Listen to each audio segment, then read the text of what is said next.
low grey concrete buildings.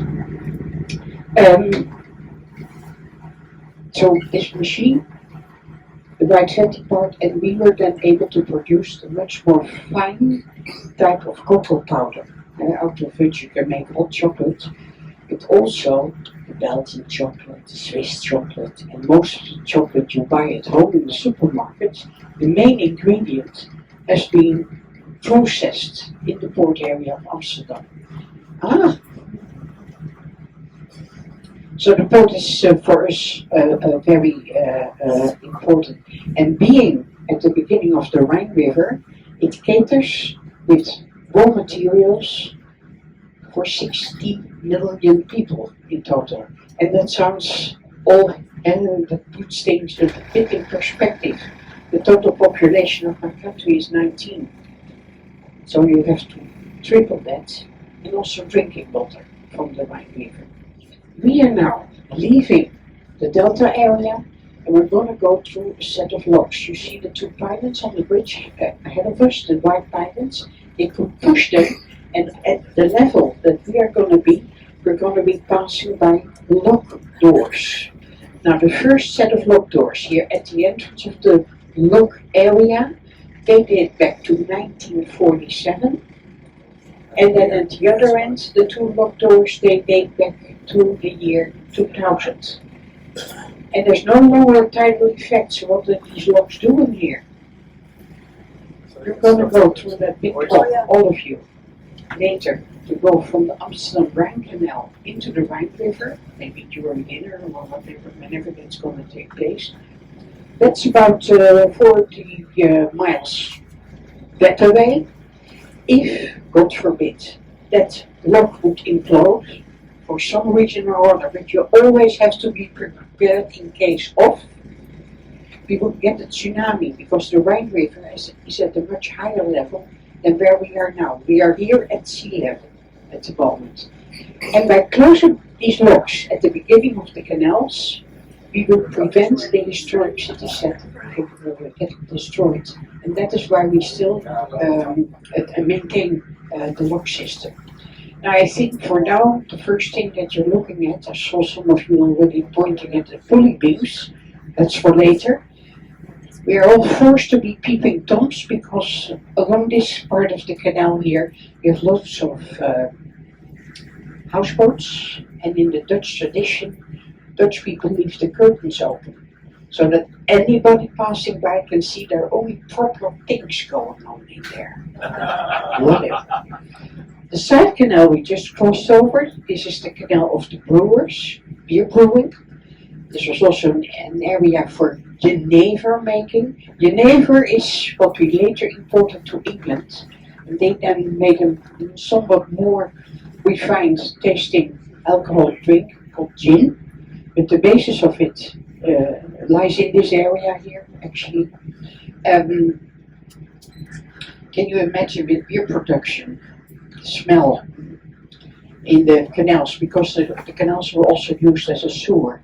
And also some of my ancestors, they were bad guys, they were leather makers here in the city of Amsterdam. If you've been to a leather making industry before in your lives, like if you visited Morocco, for example, the smell you have there.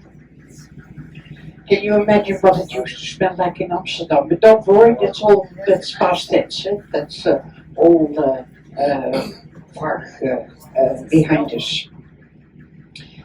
Why do we have so many canals? There's a technical reason for that. We are actually living here in a swamp. How do you build houses in a swamp? Well, by the way, I'm sure some of you noticed the market here around the Church of the North from 1622. This is one of those early churches that was built specifically after the Reformation as a Protestant church. And on Monday morning we have a market here, also in the street that goes off from here, a market with textiles. So if you move house and you want to make your own curtains, that's where you would go to get your material to make them. So, how do we build here? And that is why we needed a lot of timber in the past. Down below us, I would say about 10, 12 miles. Is there anybody here working metric system from Australia or Canada? Okay, so I'll do it in meters too. 10, 12 meters below us, we have old beach walls and old walls of dunes. The reason for that is the North Sea used to be here until 100,000 years ago, and then slowly but surely it began to retreat to the west, and the 12 miles to get to the coastline. So we have a swamp. Below the swamp we have the sand. And when you decide you want to reclaim an island, at the moment we're reclaiming island number 83 and 84 on the east side of town. We still continue doing. This whole city is reclaimed land. So if you look at this island here with the warehouses, homes with the big windows in the middle of each one, those were there. So if goods coming into the port, they would be transported here with little barges, put on the quay. Then on the pulley beam, you put a wheel, and with ropes you could hoist the barrels with porcelain from China, or tea, or the bales of cloth, and you could hoist them up into one of the floors of the warehouse. But then how do we do that? Reclaiming Amsterdam. You build, let's say in a quadrangle, you build a dam. Then you get a surface of water, you begin to pump that out until you reach mud. And on the top of the mud, you put pipelines. In the past days were pipelines made out of clay, ceramics, like an old-fashioned flower pot. These pipelines would absorb the wetness from the land, draining it out into the canals. So that is the first and foremost reason why we have the canals. And once that system really functions, then you introduce dirt from the higher parts of the country, or you import dirt, put that on top, and then you come with the pilings. Up to the 1920s we used timber pilings, sometimes 2, 3 logs on top of each other, and then you could start constructing, like for example the train station, that I'm sure you've noticed those 3 big hallways that you I'm sure saw from the boat, and there are about 30,000 pilings there supporting the whole construction. We have something special coming up in a moment that is halfway in front of the church, between the church and us on the left side. We're going to be passing by a regular coffee shop where you go for coffee and lunch. It has a black sunscreen and it's called Dialogue. Behind that coffee shop you have the famous hiding place of the Diary of Anne Frank, and that's going to be here on the left hand side. Unfortunately it's early in the morning, so there are no crowds in this area yet. So you can see the little sunscreen that says Lunchroom Dialogue, and next to it you have a set of big green doors on the ground floor, and then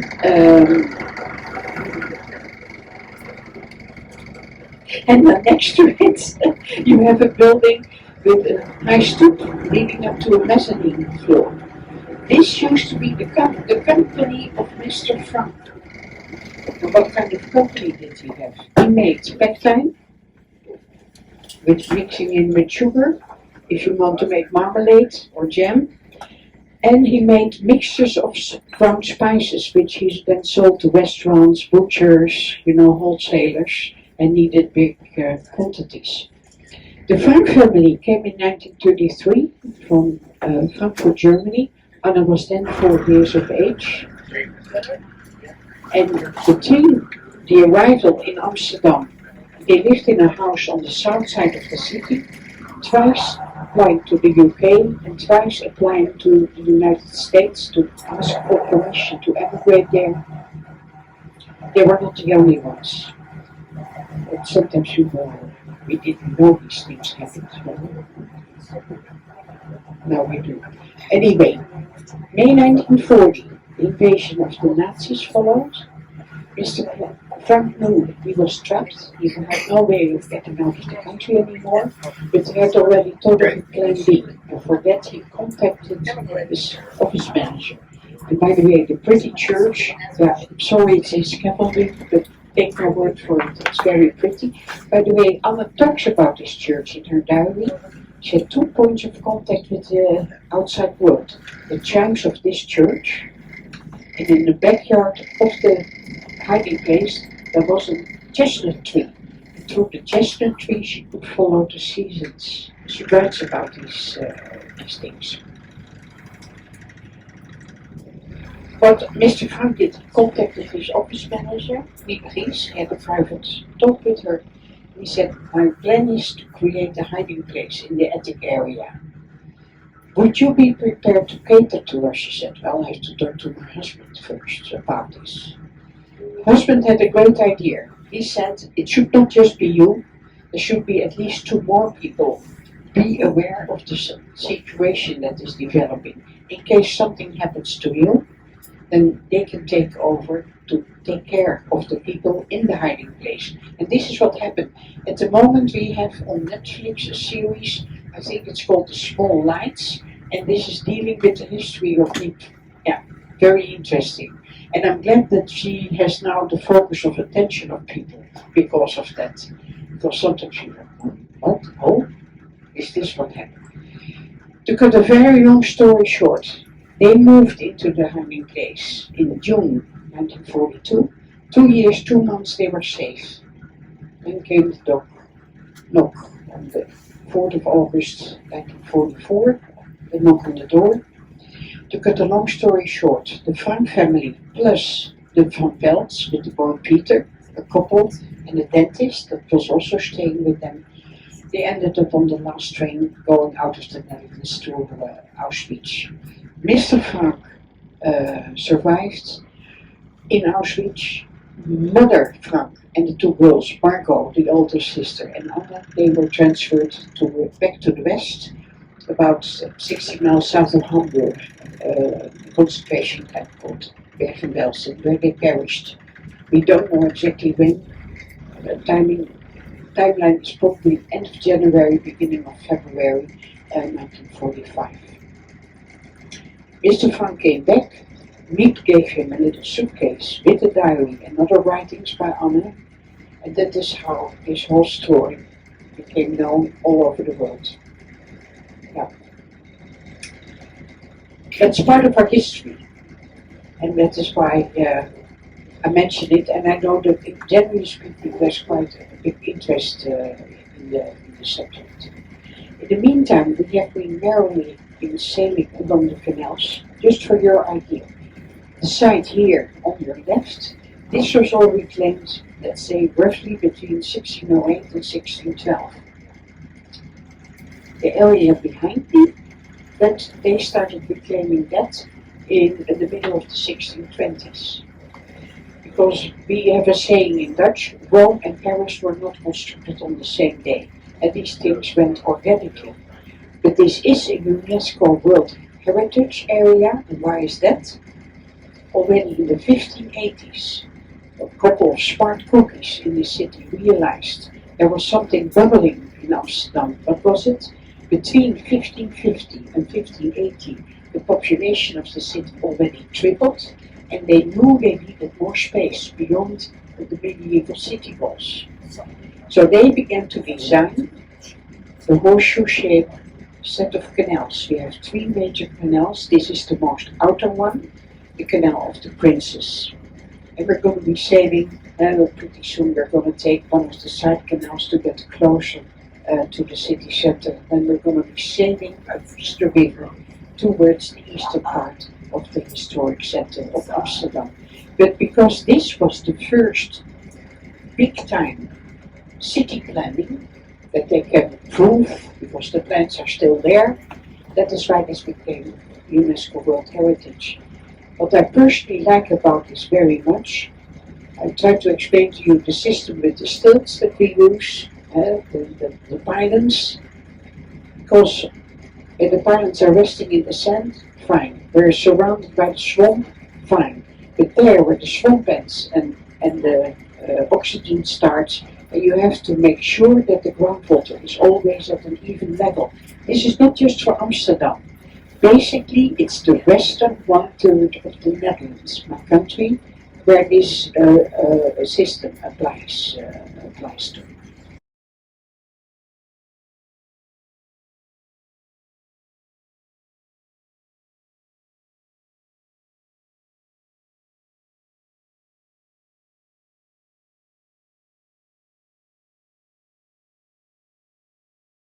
But then, if something goes wrong, that the old pylons start rotting, if the building cannot be saved, they will tear it down and then replace it with something current. So we're sailing past not just homes and houses from the late 15th, the 16th and 1700s, but also things dating back to the 19th and 20th century. Personally, I like that, because that also is the evident proof we are not a museum. No, we're alive and kicking here. Because we're passing by, and you don't need me to take you by the hand and say this is from 1920 and that is from 2020 or something. But just by looking at the homes and houses, you can already see what is old and what is new. At least I think you can. Just an example, it's a hotel coming up here to the left. The Hotel Annals. Well, this is from the late 1970s. It was our big public library for a long time and now a hotel. And what is very funny, in one of their windows, the last one here to the left, you see somebody dressed like a king with a crown on his head, and he's shouting down into the kitchen his order for his meal. I'm just joking. Sorry. But this is then, let's say, late 1970s, early 1980s when this was built. Just for you to get an idea. And about the houseboats, we have about 2,200 of them. Usually they're privately owned. People don't own the spot where they're docked. That's property of the city, and they pay a port fee. Depending on the service of the boat, you pay somewhere between 3,000 to 5,000 euros per year as a port fee to the city of Amsterdam.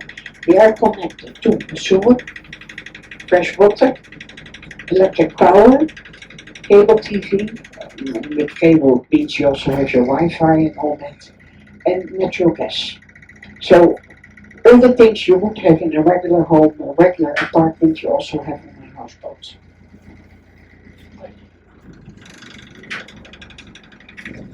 Does he get that? We have right away over these little boats, but the issue with the small boats is that half the people sailing on them, they have no idea about the traffic rules on water, which are a little different from traffic rules on the road. They have to give right away to anything that is longer than 20 meters, 60 feet. So that is why this one knows he went on the side to allow Nico to make quite a maneuver, as you're going to be seeing. You're going to be in the situation of a thread that needs to fit into the eye of the needle. You're going to go that way over there.